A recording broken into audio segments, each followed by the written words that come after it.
Well, in the process of that win, United equalled a club record 17 away league games without defeat. It was last done by the treble winners of 1999. But it's their 7th comeback win already this season, Sean. They like to make life hard for themselves, don't they? And you do, like I said before, I don't mind them making it hard for themselves. Everybody knows why. But no, it's great. I think it shows what mentality Ollie has instilled in them.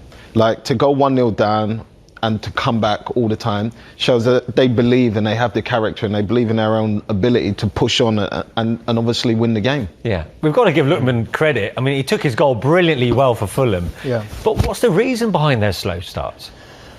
Well, obviously we don't know, but you don't know whether they're getting fired up in the warm-ups, whether they're mentally prepared right, then they sort of just go out there, see what sort of happens and then gradually build their way into the game.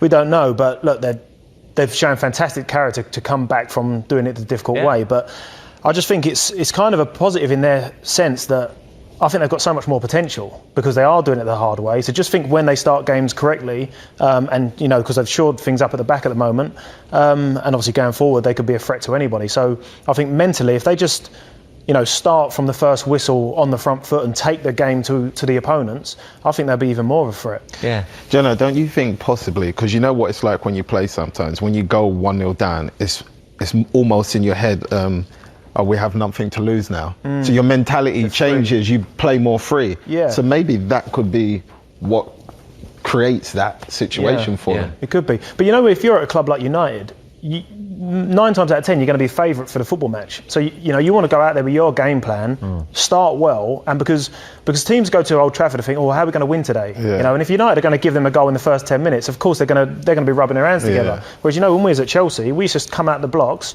and you could be winning 2-0 in the first 10 minutes and then the team are dead. You want as a bigger team, you want to land the first punch and let the opponents know that they've got no chance of winning. But United give them hope. Yeah, well, 5 minutes on the clock and this was the wake-up call, wasn't it? And you like this finish from Lookman as well? For me, the run is perfect. Obviously, he's a winger that's come inside and he runs off of Pogba, who tries to play offside. But the composure in the finish to go across the face of the goal, and he will tell you if he's ever asked about it that you're always taught to shoot across the face of the goal, and he does that and he goes past his leg and executes it delightfully. Great finish. Glenn?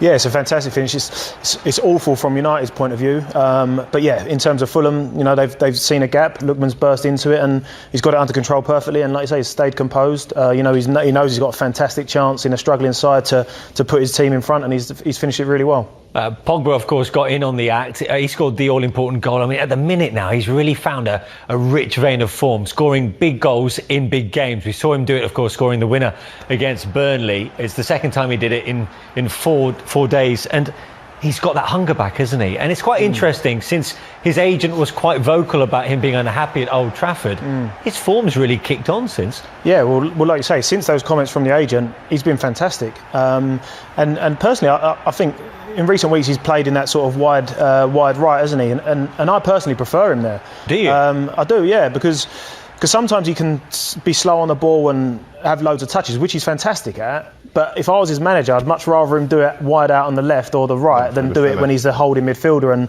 and players can press him. Because when he's out wide, you can let him be Paul Pogba. Go and be creative and have your flair on the game and put your stamp onto it. And when he comes inside and beats people, we can do things like that. Sean, is that where you prefer to see Paul? I've like a lot of people have asked me, and I said I can't really put my finger on it, which is actually his best position in the midfield. But like Jono said, if you give somebody with that much quality the freedom to go and express himself, I think those would be the results. Well, I'll tell you what, let's hear from the Frenchman himself. Here is Paul Pogba. I hit it well. Didn't expect this left foot would be like this, but we try, and if you don't shoot, you know what's going to happen. So I'm really glad that the ball went in. It was a beautiful goal and a beautiful victory. That's the most important. I love winning. It's all about winning. I will always be happy when I win, and I will always be happy when I'm on the pitch. And today we won, so I'm happy. The day we lose, I will be angry again. So this is me. He's smiling again, is Paul Pogba. He helped United win 4 points alone in the last couple of games. But look at what they've done in terms of coming back from losing positions. 21 points. That's 11 more than the next best, which happens to be the current champions in Liverpool. And as positive as that is, I suppose the flip side of the coin is that sustainable? Can they carry on doing that all season? No, is the answer. You can't, because, like you say, it's a good thing and it's a bad thing, because they shouldn't be putting themselves in that situation. But the fact they are and they're doing well to come out of it is obviously credit to them. But look, you're going to do that against somebody, and then eventually you're going to find yourself 2-0 down. So no, you can't sustain that by trying to do it coming from behind all the time. Not that they're trying to do that, of course. No, of course, yeah. But but eventually you're going to get hit again, and you'll be 2-0 down. Yeah. But you often talk about the mark of champions, and that's one of the traits you want to see, isn't it? I wouldn't say you want to see that, but like John said, the fact that they can do it is a positive thing. But if you're going to be a champion, you need to go out there and sometimes put the game to bed early. With the way the league is this year, the game's coming thick and fast. If you can go 2-3-0 up, you can then afford to rest some of the players that need to take a break, basically, for the oncoming game. So I think they're definitely making it a lot harder for themselves, and there will be a point where they just won't be able to come back. No. And I think there's difference as well with the sort of belief, because when the year we first won the league at Chelsea, the belief and confidence that we had was phenomenal. So if we went 1-0 down, we knew we was going to win the game. As crazy as that sounds, we felt like we would never lose. Wow. But I don't think United have that same sort of belief that they're not going to lose. It's kind of like an accident, it just happens. Obviously, they're two different sides and different times, but I just think United are kind of doing it through error, whereas we had a different belief, if that makes sense. Yeah. So you're not entirely convinced as to where they're heading right now. No. But of course, you look at the table now, it makes for pleasant reading for Ole Gunnar Solskjaer and for United fans all around the world. There they are at the midway point of the season, 2 points ahead of Manchester City, but City, of course, have that game in hand. But look, we're at the halfway stage. They're top of the pile. How significant is that right now for you, Glenn? Yeah, I think they deserve all the credit. I think 10 weeks ago, I don't think we'd be having this conversation. We'd be saying this. I'd never have seen them top of the league. They started slow, they got better, and they've kind of sort of found their feet and momentum at the right time.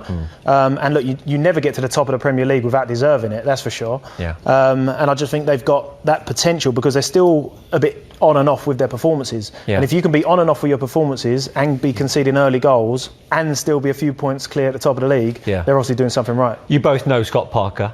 From your days, if not at West Ham, but it's certainly at Chelsea in England too. But they're still third from bottom, 4 points adrift of safety.